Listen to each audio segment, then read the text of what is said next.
Sing. Woodstock Mayor Trevor Birtch, how are you doing today? Very good. We have a great team at the city. We've been preparing for all of the inevitable outcomes. We stay in constant contact with the federal government, the provincial government, of course, Southwest Public Health. Each year we have training exercises for various scenarios, and so right now the city, we are currently all programming, recreation, March break, everything is closed until further notice, and that's lining up in conjunction with the province's announcement for the school as well, trying to flatten the curve of the spread of this virus, making sure we encourage everyone to stay home if you don't need to be out. But of course, all the essential city services are operational. All of the emergency services and things right down to garbage and recycling pickup are still going to happen.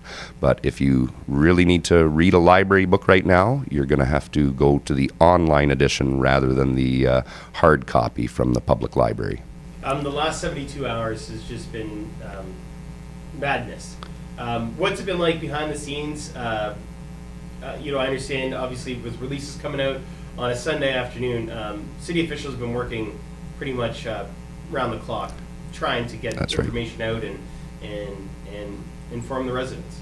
That's right. So again, a great team at the city, and Sunday afternoon, as I was there at City Hall with them, we know that everybody is concerned about the community, their own families, as well as all of the staff here. So great people trying to do the best they can in extraordinary circumstances.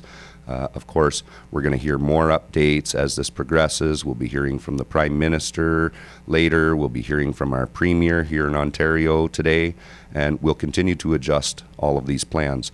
We look at a lot of the private businesses, and they're taking the steps as well. So I think about the long-term care homes and retirement homes, and right now they are on quarantine. So I think of many of the people in the community. If you have time and you're at home right now, pick up the phone and give a loved one a call. Cheer them up a little bit, write them a note, do something. We also, I've talked to a lot of people about some of the aspects that were happening at the grocery store, the panic buying and whatnot, and just remind all the residents again that your neighbors that are in need might need a helping hand. But again, whenever you're out there with people, make sure that you practice social distancing. We want to try to minimize the spread of the virus, and of course, stay up to date. Public Health has information updates each day on their website, and Heart FM, taking news here in the community as it comes. And how important is that to a lot of fake stories, a lot of rumors circulating on Facebook right now? How important is it to go with the experts? Listen to your trusted sources. Here at Heart FM, we're not putting anything out until we hear it from Southwestern Public Health. We hear it from the county, the city. We're waiting on a lot of stuff because we get these rumors too.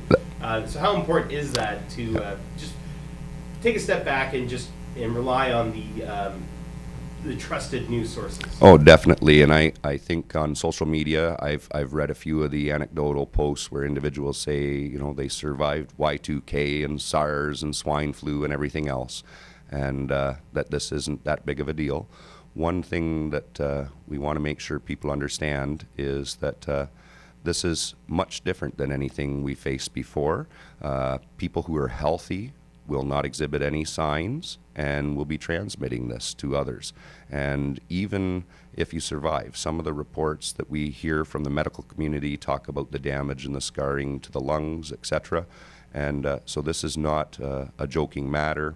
All of the different memes might appear funny on social media, but encouraging people to go out and panic and buy toilet paper, that's not helping anybody. So information off of social media, not necessarily the right place, and the rumors on the street from neighbors, etc. So government sources, and listen to the experts in the medical community. This is obviously an evolving story. It changes day by day, hour to hour. We're going to stay on top of it, Trevor, and we'll be in contact. That's right. And again, I just want to reassure all of the citizens of our community that we're all in this together, and we can all help one another, and the city is here to make sure that all the essential services continue.